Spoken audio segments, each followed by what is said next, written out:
Welcome to No Ordinary People. I'm Jade, and I'm on a mission to give positivity a voice by sharing stories of everyday people doing extraordinary things. They're a reminder of the power we all have to make the world a better place. I'd like to start by acknowledging the traditional custodians of this land that we're recording on today, the Gadigal people of the Eora Nation. I honour their continuing connection to land, waters and culture, and I pay my deep respects to elders past and present. I acknowledge that sovereignty was never ceded and that this always was and always will be Aboriginal land. I extend that respect to all Aboriginal and Torres Strait Islander peoples joining us today. My guest today is Megan Gilmour. She's a 2025 ACT Australian of the Year and the powerhouse co-founder and CEO of MissingSchool.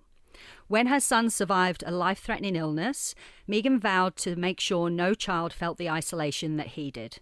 She went on to co-author Australia's first national report on school isolation, influence federal policy, and pioneer a world-first telepresence robot service, reconnecting thousands of classmates for learning and belonging. Hi, Megan. Beautiful to have you here today. Thanks for joining me. I'm so excited to be here with you today, Jade. Thank you for having me. All right, so let's get right into it. So I want to start with who you were as a child and a young person. What shaped you? What drove you? And what did belonging mean to you back then? Such a great question. I love this. So I grew up in the western suburbs of Sydney, and I didn't realise it at the time, but it's one of the lowest socioeconomic areas of the country, actually.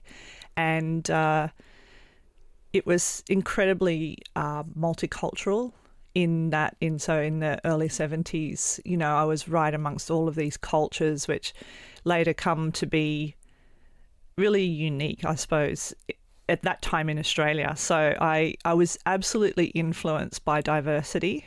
When I get the diversity question, I'm like, what is not diversity? I grew up, 35 cultures at my school, and all sorts of people, my best friends from different cultures.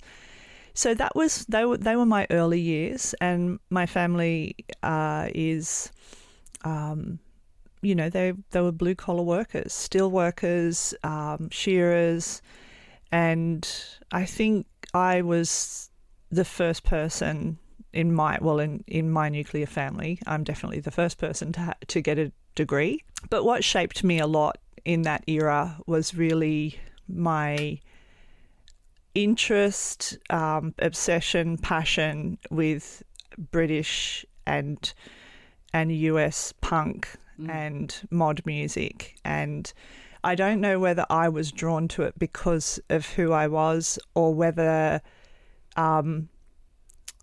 it appealed to me and then shaped me, and I guess it's a bit of both. So I could relate to the lyrics, I could relate to the social angst, I could relate to the paradigm shifting attitude in that music, and I felt really inspired by it, actually. Yeah, I wonder if it's time for punk to come back, right? So we need a bit of anti-establishment going on.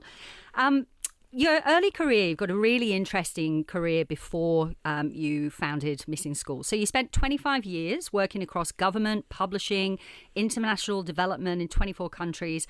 What sort of insights from that early career ended up being really important to you later on? So I always had this idea about myself that I seemed to be a jack of all trades, or a Jill of all trades and master of none. And I was almost envious of people who had this really clear career pathway that seemed so solid, and where they were making progress along that pathway. And I'd look at myself and think, well, okay, I started out in the New South Wales Premier's Department, and then I worked for a minister, a New South Wales minister, at the age of 18, 19 years of age. So obviously that shaped me a lot. And then that minister lost his seat in the Blue Mountains at one election, and then I went off into publishing, where I was the publisher's personal assistant, which eventually took me to opening and running an office in London on my own. Wow. at age 22, I think it was, something yeah. like that. And then later, as you said, when I came out of that, I just stumbled across international development, where I spent the next 15 years. All of those things, when I look back on them, enabled me to do what I've done today. Every single one of them has contributed to my skill set, to my knowledge of the world, and to the readiness that then came out, for the inciting incident that came out of the blue for me, that changed my life and my life direction. So I don't know, it seemed like I had the perfect storm of all types of, skills and background to do what I do. To do what you do. So let's talk a little bit about, what it is you do. So you've talked about that moment. So, we're talking about a severe illness for your son, Darcy. When did you first know that that Darcy was really sick? What was that experience like? Paint me that picture. So there were a few little things about Darcy that were different right from birth, but they weren't inhibiting his his life, his health. He was a very vibrant, healthy boy, very active and, quite cheeky, very funny, and at school doing really well, like a smart kid. He was a smart kid. And then, so yeah, out of the blue, his nose started to bleed. And it started to bleed a lot every day. He'd come home from school and say that had happened again. And so this was a sort of an escalation on what seemed to be these underlying issues that around the age of 4 or 5, we discovered some things. But this then was the escalation of those things. And it was a pretty brutal escalation, or, rapid slide, whichever way you want to put it, into a situation where, he had to be stretchered onto the tarmac in a cold Canberra night to get a care flight to fly to Sydney Children's Hospital to save his life. And, nothing prepares you for that. No. I mean, as a parent, I can't even, I'm not a parent myself, but I can't even imagine the fear and the turmoil that brings to your life as you just go into, I need to protect my son. Everything else stops, right? That's the most important thing. Can you talk a bit about, what was happening, and then what did that mean for yourself, the access to school, his peers? I want to understand that a little bit. Yeah, so one of the things that happens when your child goes into that situation, and let's face it, some families their children are born into that situation from the get-go with a lifelong condition, whether that be genetic or, there's some other activation or trigger there. When a child becomes unwell or goes into a critical illness or even injury, the first thing we think of is their health and saving their life. There is nothing else. That is the focus. When that situation becomes prolonged, when that illness, that situation goes on over years, things transform for the family. The family is under incredible duress. The siblings are in incredible circumstances because now their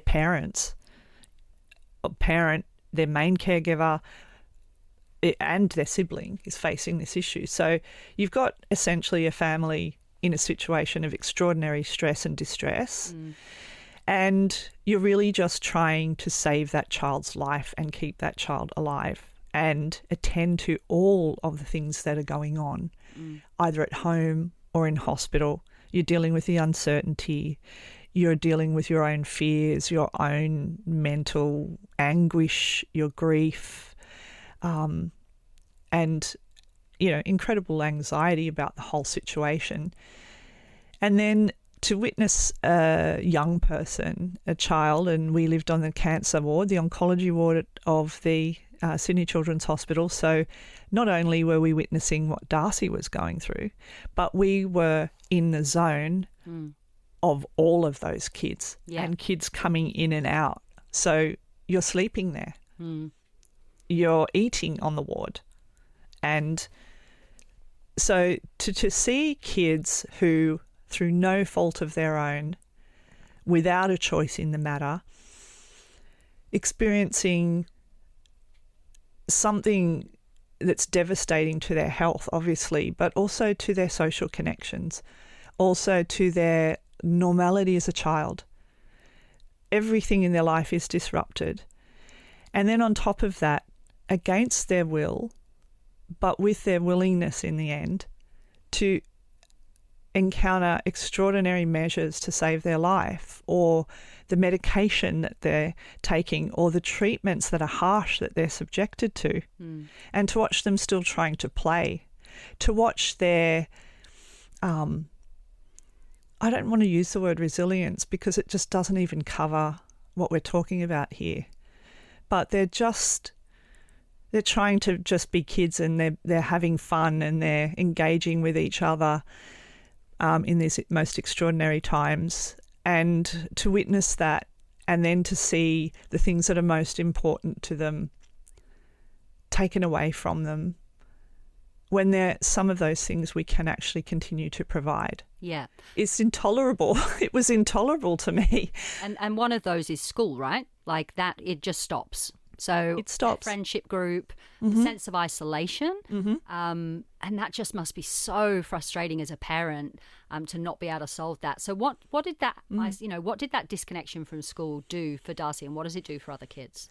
Well, look, first of all, I'll say that there's now a global agenda to address social isolation because all of the evidence and data says that it is incredibly detrimental to humans. And it won't surprise anybody to hear that people went through COVID and had their own taste of social isolation. So I want to just start by saying this isn't a sort of soft and fuzzy thing. We're talking about a situation where a lack of belonging or social isolation actually harms your physical health. Yeah. It's worse than smoking. It's so damaging to a human. We're designed to connect. We are designed to be with our community. That equals survival for a human. Yeah. And so for a kid in that circumstance, especially one whose life you're trying to save, to watch them fight and fight for their life, and these kids do, and then to not enable the things that are going to give them hope. Yeah. To be able to give them even a reward for that huge, monumental thing that they're facing, and not to acknowledge their existence apart from calling them a patient or seeing them as a patient in hospital. So the thing about belonging is that you're alive.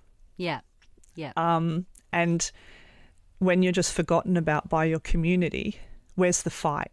So for me, how this really started was witnessing Darcy fighting so hard for so long and his medical situation deteriorating, and watching him give up, watching him start to opt out. And so that's why I turned to school as that beacon of hope for a future, as that place where a kid identifies as needing to be, whether they're there or not. We tell our children, and as a society, we talk about education as crucial. And then to just let that drift was to see a kid who was fighting start to give up. Now, spoiler alert, but the great news is that Darcy is a thriving, wonderful young man.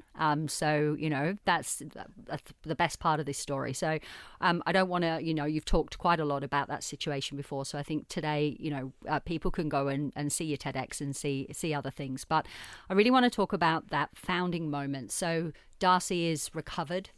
You as a family are starting to heal and address obviously your own needs and Darcy's needs post that traumatic experience and your daughter's needs as well, reconnecting as a family. And then you decided to do something about it, along with a lot of other Canberra mums. Can you talk to me a little bit about that situation and how that came about? Yeah, well, I'll start that off with an interesting point, and that is, you asked me about my childhood or my beginnings, and an enduring experience I had as a child was, and I would say it to myself, and that was that I had decided that I wanted to live an extraordinary life. And I didn't know what that meant. But when I walked into that hospital, I realised,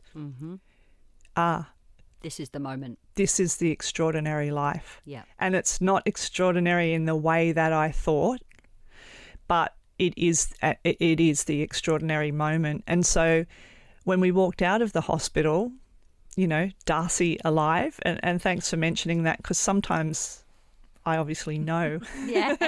And I forget to tell an audience. I watch people hang on, what happened? feeling very, okay? yeah, like almost pleading and yeah. And so I honestly felt, and this carries through to today, I reluctantly decided, and I say reluctantly because I could not do something about that. I wanted to with all my heart, just honestly go back to my career. Yeah. I had a career that was on the upward trajectory. I have no doubt of what I would have achieved in that career, in that parallel life. And I just realised that how would I be able to live a comfortable life, knowing what I knew, having some sense that I could do something about it? And that came about because I just looked at the whole situation and I thought plenty of people have felt like me. Yeah. But for one reason or another, they didn't answer that call. And why was I? And it was, again, I come back to all of that experience that I had that led me to that moment, came to the forefront.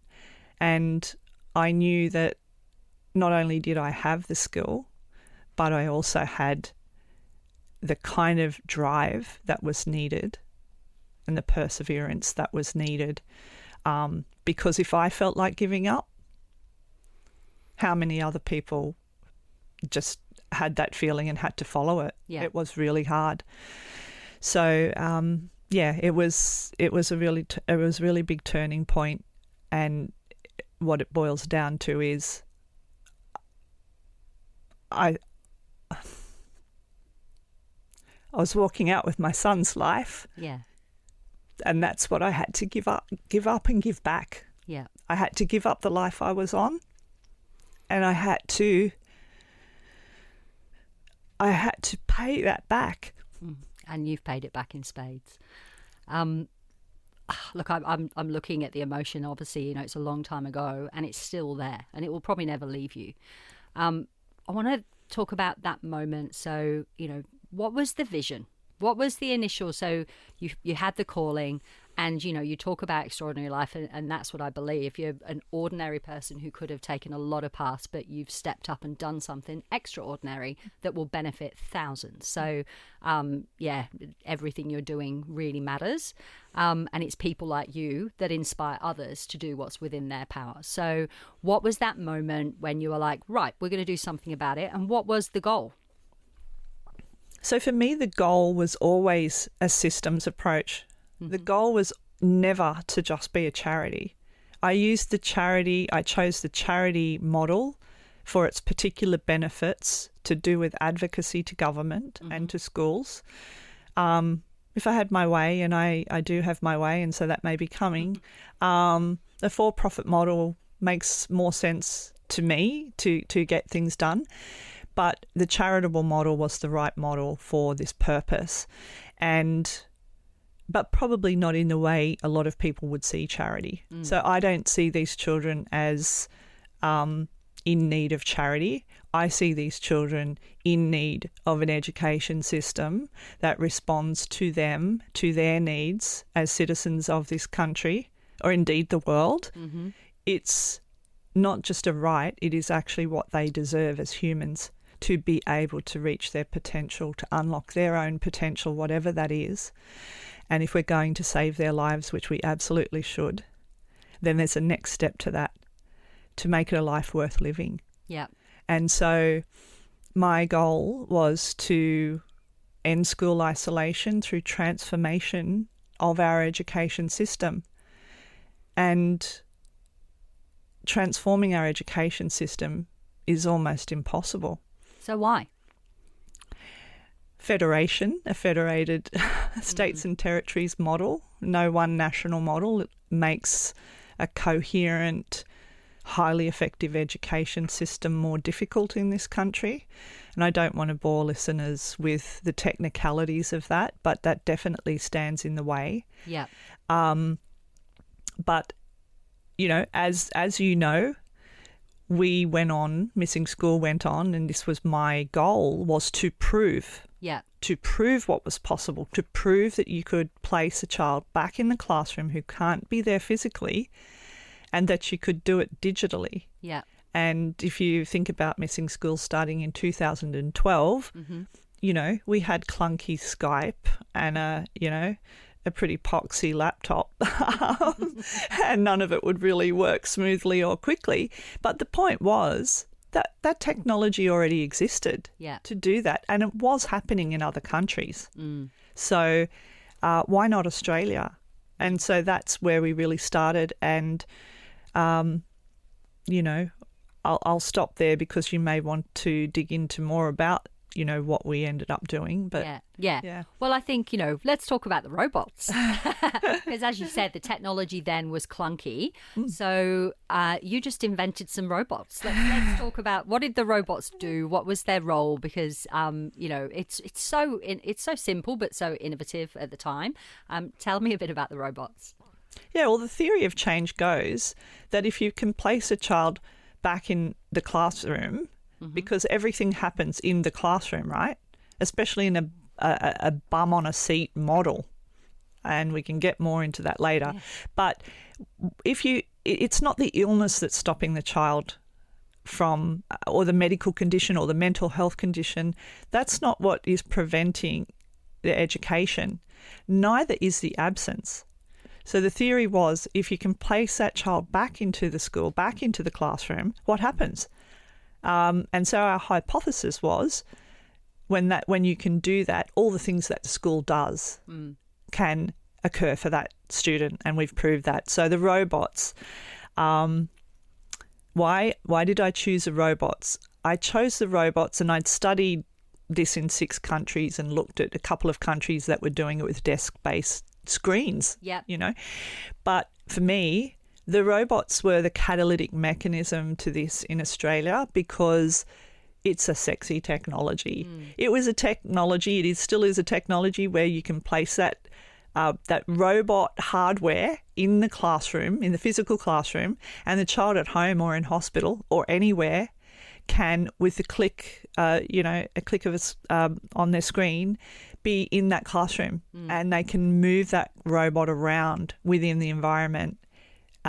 Seeing, hearing, being seen and heard, taking the lessons in real time, and most importantly of all, learning alongside their peers with their own teachers in their school community. So what the hypothesis, it turned out to be correct. And that is, once you make that connection, that child can continue learning, can continue their social connections, their relationship with their teacher, and being a part of, and you use the word earlier, belonging.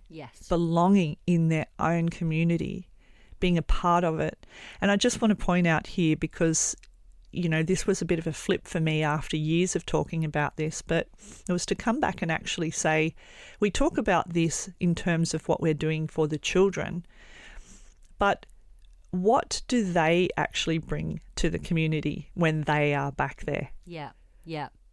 empathy, understanding, because the kid still gets to interact, because otherwise it's like the child that's ill is removed from the environment, and children have got busy lives, and the world keeps on moving, and that child is left behind. And I think one of the things that I love that you talk about is children being seen and heard.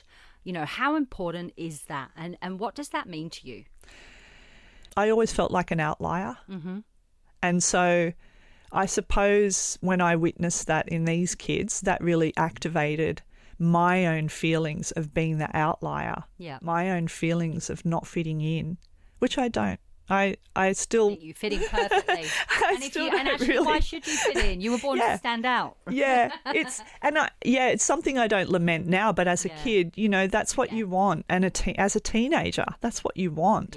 So being seen and heard, and I come back to my point I made a moment ago, these kids are bringing something to us. They are bringing themselves, who they are and what they have to offer. And without each person taking their place in a community, we are all missing out. We are missing out on that person's, that unique gifts, talents, skills, perspectives that can, contribute to the community. So to be seen and heard, and we've heard this a lot through our data as well, is parents say they knew they were alive. So there's that interaction with other people actually helps us express our identity, but have a presence in the world and know that we are alive. We are here. I mean, if you're on your own, so it's what is saving a life. And, one of my earlier conceptions of that was saving a life is much more than saving a body. And I saw that. You've got to save hearts and minds as well. Hope. And hope. And give. Humans need hope. Humans need... don't we just? so much. And we need each other. And, Can we talk a little bit about COVID? Because I think from where you first started, where COVID came along, and then everyone managed to work it out then, which I find interesting. Why have we gone backwards? So if every single school was able to, how long did it take them? You would know this, I don't know this. How long did it take schools to be able to turn on a digital experience for every child that was isolated due to COVID? Like, how long did that take? I say overnight. Right. Wow. Okay. Well, it also proves that, the tech is already there. It's there. Yeah. So why have we gone backwards? So the most interesting thing was, and I often say to people, now, I'm not saying that I caused COVID to prove a point, but everything that we had been arguing about and talking about, here it was. Here were people isolated at home in a health crisis. And, whilst in most of those cases, but even in many, it was true, where there was real physical health issues and mental health issues going on, people weren't coming at that with cancer, for example, in every case, like these kids, with their medical conditions. But all of the earmarks were there.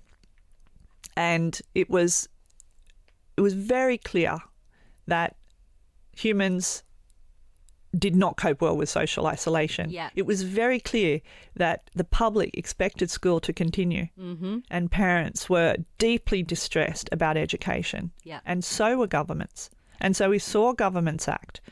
And so I love the way you phrase this question, because I often use it to make the point, which is overnight we were able to innovate to enable school connection and learning and connection to peers and learning alongside peers and teachers in a regulated school system. We enabled that to happen. And then when face-to-face classrooms went back, everyone said, oh, we can go back. We can go back. Let's go back to normal. That's basically, and listen to that. Let's go back. And so what I'm saying today is all of that innovation that took place rapidly, that wasn't smooth. It was nowhere near perfect. But we were on a trajectory and a track to advance that if we wish to. But instead of doing so, we left that innovation behind and we pulled forward all of the problems, and many of those problems are raging in schools today. Yeah. Well, you touch on something that, I found really interesting, and we've talked about it a lot, like the language used as well when we came off the back of the pandemic and everyone went back to normal. Arguably we'd got it right by then. Just keep it going would have been the smart suggestion, but I'm not a policymaker, so, and I'm not an expert like you, but it just, from a layman's perspective, you've done the work, just keep the lines open, right? So that everybody is included. But then I look at kind of the narrative that happens. So the isolation caused so much distress for so many kids because in those formative years, they were cut off from their peers. They were, in probably some of them in crowded houses, lack of technology, parents doing their best just to survive, keep money coming in and still look after the child's education. So understandably, a lot of kids have come out of that with mental health challenges, with anxiety, with all of these, extra. So not just chronic illness, but chronic situations that are as a result of that isolation. But the language that was used in kind of media was things like school avoidance, and it was almost like labeling these kids as kids that just have a problem and don't want to go to school. Why is that the case, and how damaging is that? And what do you call it? Like rather than school avoidance and school can't, all quite derogatory for children. Like, what do you call it and why? Why does language matter?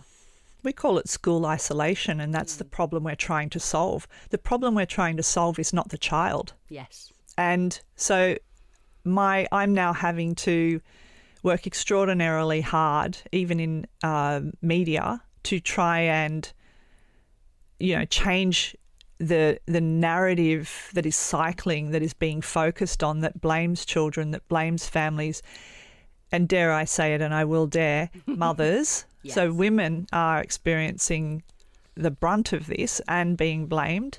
So school attendance was dropping before COVID. It was steadily dropping, and that's a global phenomenon.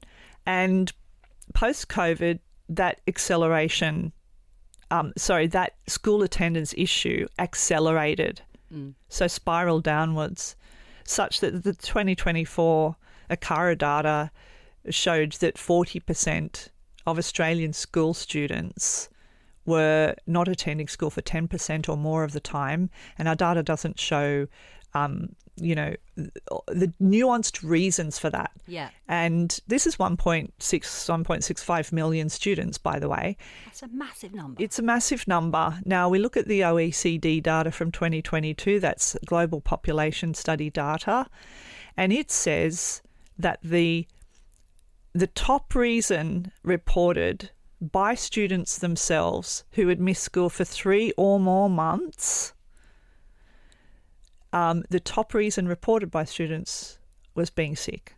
Right. Now, that length of time, 3 months or more, is not a trivial illness. It's not a cold. And so this held for all socioeconomic groups of children, as across all socioeconomic groups, all 5 tiers. This was still the most reported reason. So I say that because I wanted to come back to your question about school refusal. All those labels are technical labels given to the way that a child's the way that a child's absence is interpreted by the school. Yeah. So if you're a student who has a doctor's certificate, a medical diagnosis that is clear, and you get a green tick, which is you're allowed to be away, that's called a medically approved absence. If you don't have that doctor's certificate to say that this is a legitimate medical issue and the child staying away, even if they're in extraordinary distress, trauma, bullying. They're having mental health issues on top of physical health issues, and that's going round and round. They have an undiagnosed invisible illness that's very hard to diagnose, or they might have a spectrum issue that is also hard to pin down and diagnose. And so their anxiety around school is causing them not to want to be there, or they don't feel well. So that's why we talk about school isolation as the thing to solve.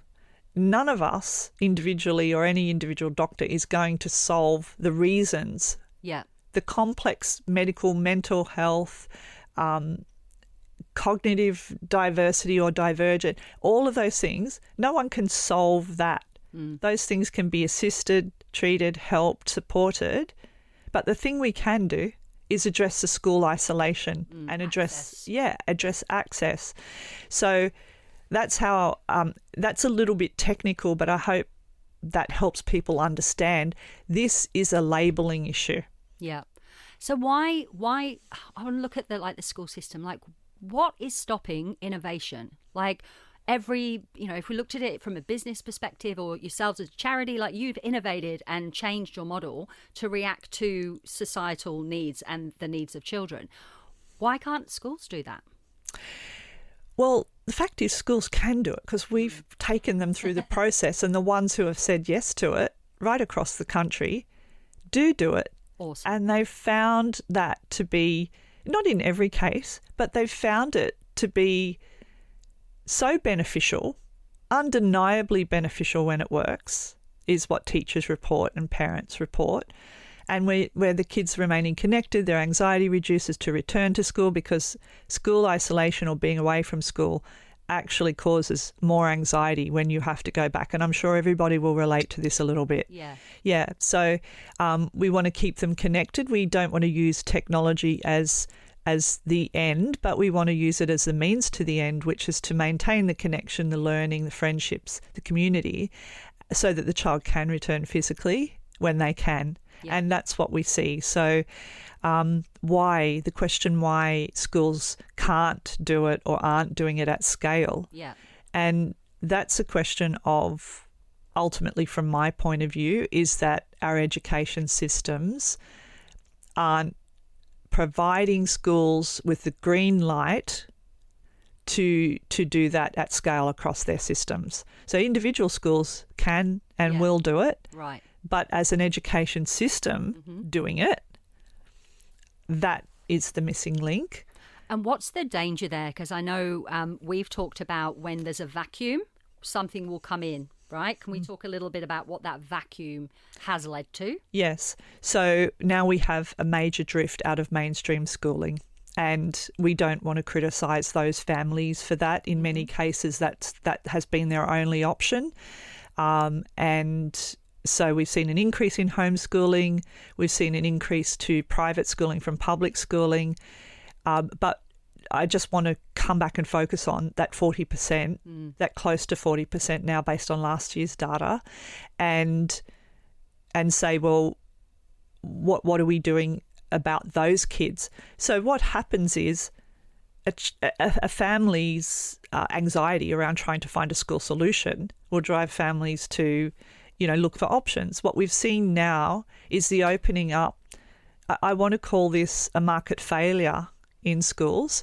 And I also want to draw people's attention to the fact that if I look at this through an innovator's lens, which I have, and with collecting, articles globally for years and years and years and years, and watching those articles increase every day to the point where we now have over 2,500 articles from around the world to say that what we're seeing here in Australia is happening all over the globe. Yeah. So this is not, one school system or one country. What we're seeing is a disruption to the school model, to the industrial era school model of a bum in a seat in a classroom, a physical classroom. That's what presence means, where we're seeing a lack of accessibility for all students who need to be at that school. It could be due to transport. It could be due to poverty. It could be due to, as we've talked about, medical and mental health issues. It could be to do with neurodiversity and neurodivergence. It could be to do with fires, floods, and climate crises. And so there's all sorts of reasons why kids can't get to school. But our model is school means you're here in the classroom on a seat physically, and that's the only model. And that, if we really stand back and look at that, is not in keeping with what's happening in the world. Yeah. So we now have work from home. Mm-hmm. We have ubiquitous use of video conferencing technology. Everyone has a device. Well, not everyone, actually. That's another matter. But, we have ubiquitous use of devices that can connect us. And so this model, this almost still holding some of the cultural earmarks of that era, which is we need to produce factory workers. This is a kind of Dickensian, almost draconian, punitive system. And if you're not here, you're doing the wrong thing. Yep. And this is also not in keeping with our Gen Zs and our Gen Alpha, who are school students today. These generations are digital natives and they look at the world differently. That shouldn't be surprising. Yeah. But that generational change is so relevant, but also not being studied enough to say, what does this generation need and want?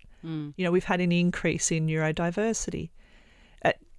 Are schools still suitable for that? Apparently they're not.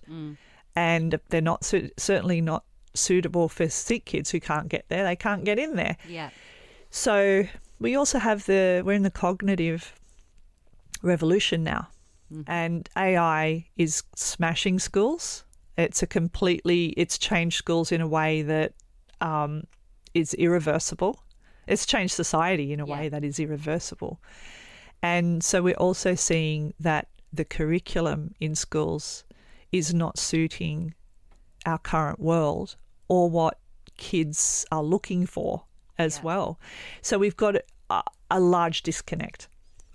And this is all contributing to, circling back to your question, why do we think that this isn't being taken up in schools? Well, the bottom line summary is our systems are doubling down on the post-industrial era model of schooling.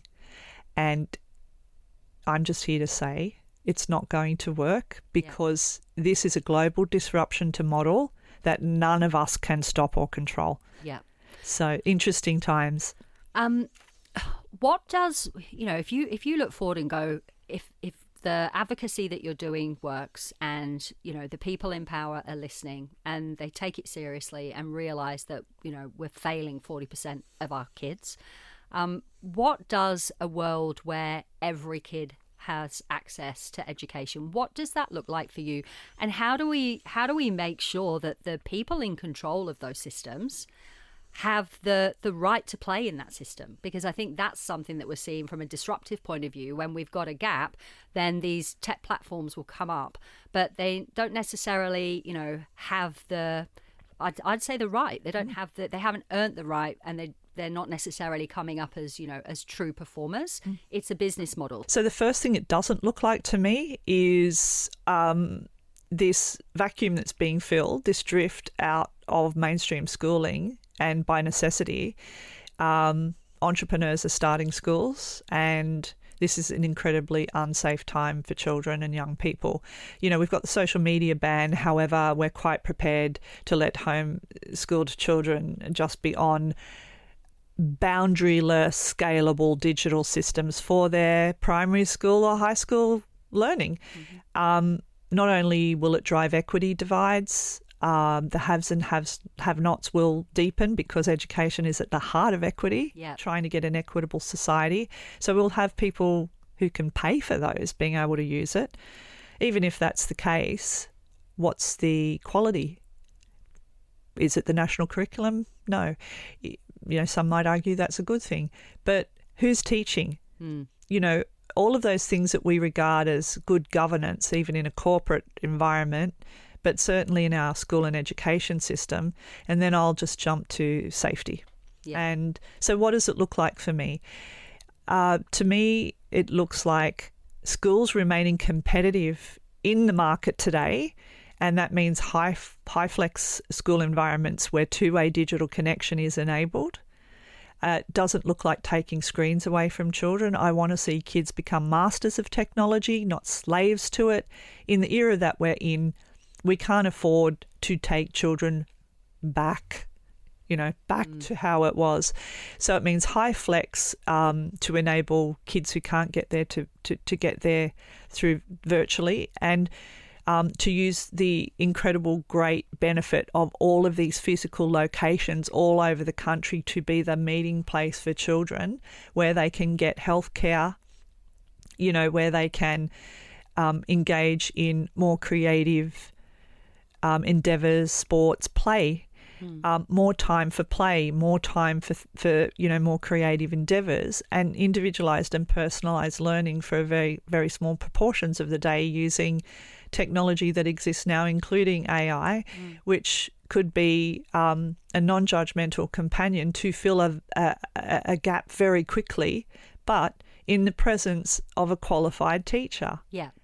And to have that data and feedback where kids aren't necessarily needing to sit NAPLAN or to sit for formalised exams, but where, just like, having your pulse, checked real time, the real time data is feeding back to what that student needs, and also, importantly, what they desire and their propensity for what they're good at. So I think, having schools play a vital role, even as mandatory reporters and safe places to be. It's arguable to some people that schools are safe places because of bullying and things like that at the moment. But our kids are really telling us the story in our classrooms of what the world feels like. And probably extremely overwhelming right now. So I think one of the things that I wanted to touch on a little bit, because you mentioned it, was how from an equity point of view, the most important thing is everyone has equal rights to education. But I think one thing that you mentioned earlier that I want to come back to is how it impacts the parents, and in particular women.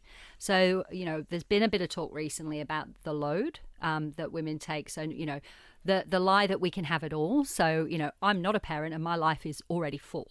Thinking of adding 2 children to that, dealing with one that's got chronic illness and maybe another one that's got anxiety. I actually can't even fathom, and I'm in awe of every parent who is still able to show up and deal with all of that. So what does this mean for a parent who has a chronically ill child or a child with neurodiversity or whatever that may be? Like, what are we doing to parents, and therefore what's the cost to the economy as well?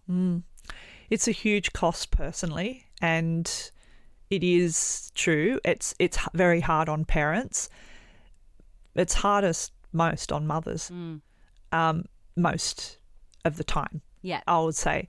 And that shows up in our data where 90% of people who come to us to try and solve this problem are mothers. And it's not to say that fathers don't care. That's not what I'm saying. But to your point, we've talked about this across time, that mothers are bearing an incredible burden, or load to try and keep all of the things that have to happen in a healthcare situation, whether that is a cognitive, difference or the presentations of that, whether it's a physical condition, anxiety, mental health, depression. It's a complex world, and chronic illness and chronic conditions and chronic situations facing kids are on the rise. There's no doubt about that. So there's rarely a person I meet where I talk about this where they can't tell me immediately, top of mind, someone in their life or them who is experiencing this. And this is also members of Parliament.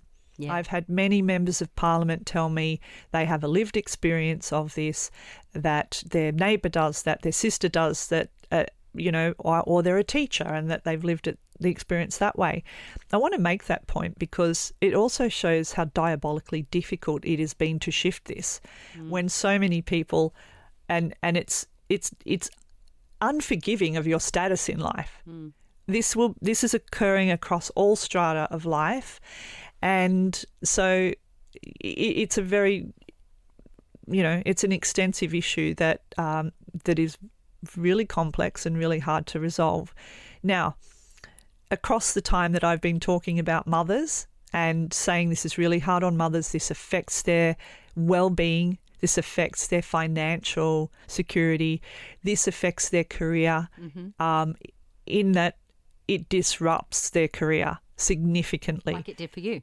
Like it did for me, yeah. Our family income more than halved when that happened. And that mix of things can also exacerbate tensions that exist in households already. Yeah, yeah. And make those households less safe. And, because sometimes we think about these kids and we put a halo over everyone involved, and that is just not true. So these are very complex situations. In many cases, we have single mothers trying to navigate these issues with more than one child. Yeah.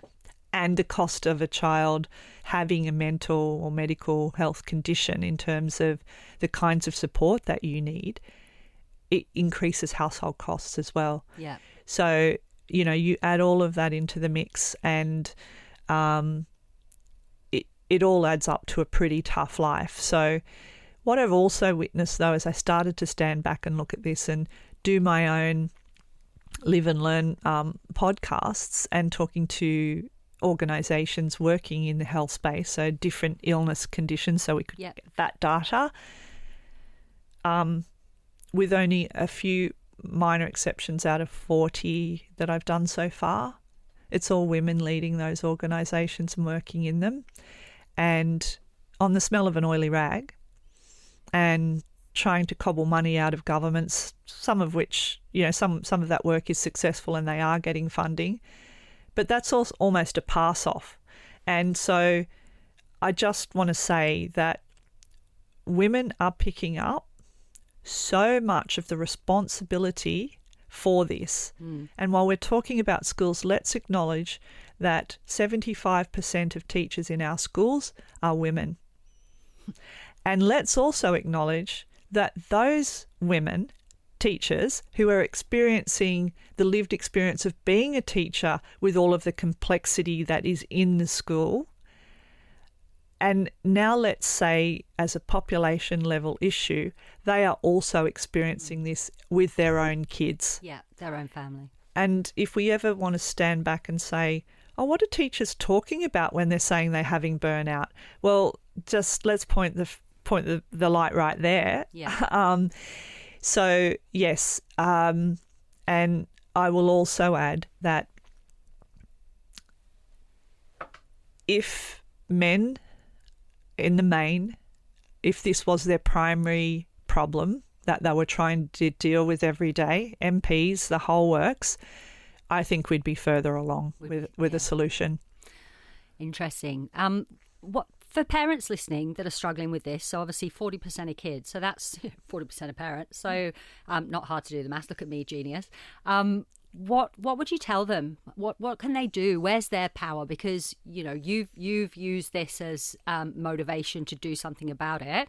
How can people add their voice and their power, their voting power, their connections? How can they add to this pressure that we need to keep up to change this issue once and for all? Well, the first thing is always to be the best advocate you can be for your child, because there will be, if you're a loving, caring parent, there will be no better advocate, no more consistent advocate, and don't give up. Don't give up. And I know that's hard, but it is so worth it from even the point of view to show your child that there is belief in them, that there is hope for them, that someone knows they matter. And we've seen some remarkable stories even coming out of last year where, you know, we've seen parents who didn't give up, and I won't even go into these stories yet, but they will come out.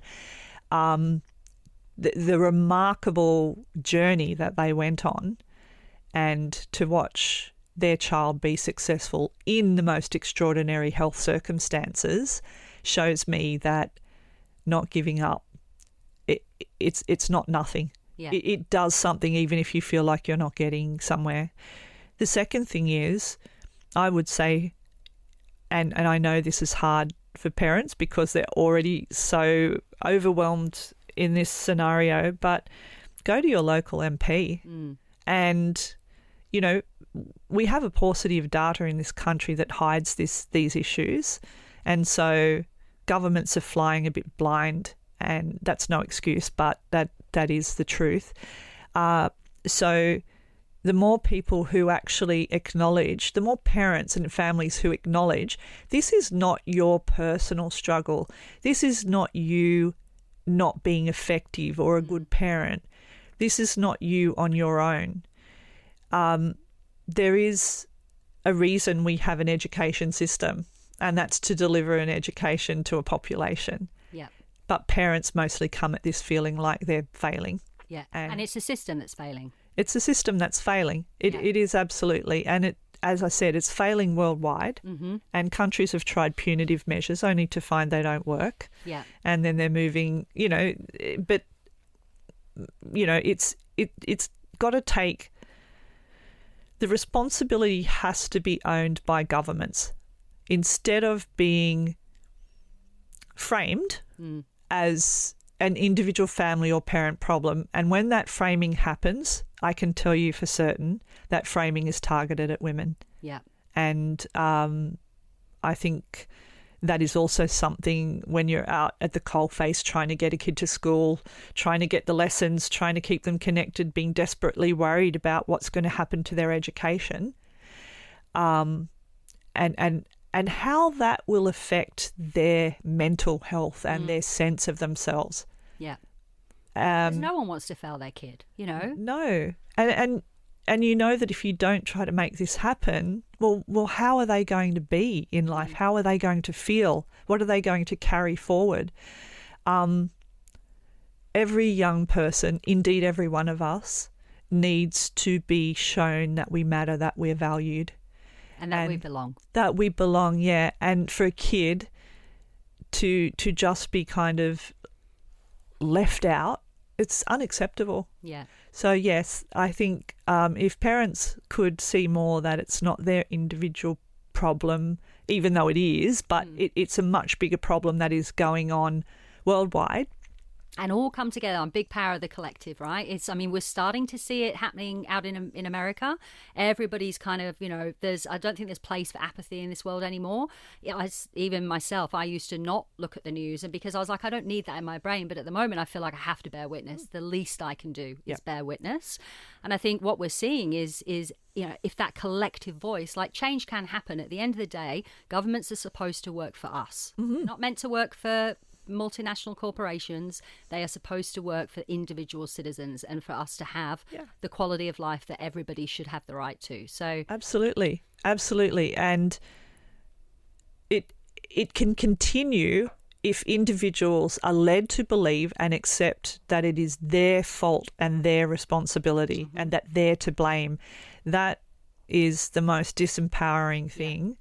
And it's not to say that, you know, this is not hard for individuals to do and that it's actually beyond some of us, you know, at times to do it. Of course. Yeah. Yeah. But yeah, definitely I believe that showing up first and foremost every day with an expectation that this should be delivered. And for many of these children we're talking about, they have absolute clear rights available to them through the disability standards for education, which also enables the school to get additional funding when those adjustments are made. And these adjustments include, you know, things like access to the school, access to the curriculum, learning alongside peers, use of assistive devices, digital devices, and support services to create an equal playing field. What's the one message that you want everyone listening to really understand about this complex issue? It's solvable. Let's just leave it there, shall we? It's solvable and Megan's here to solve it, so just get behind. So if you're listening and you want to be part of this movement, head to missingschool.org.au to learn more.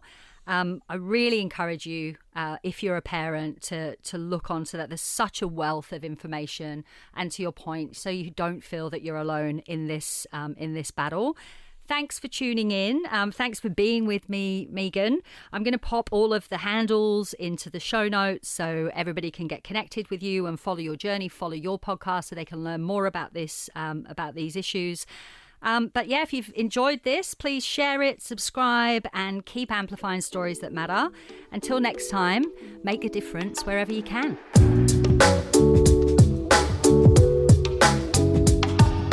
Need more light in your feed? Follow and share. Be part of the movement to bring the balance back.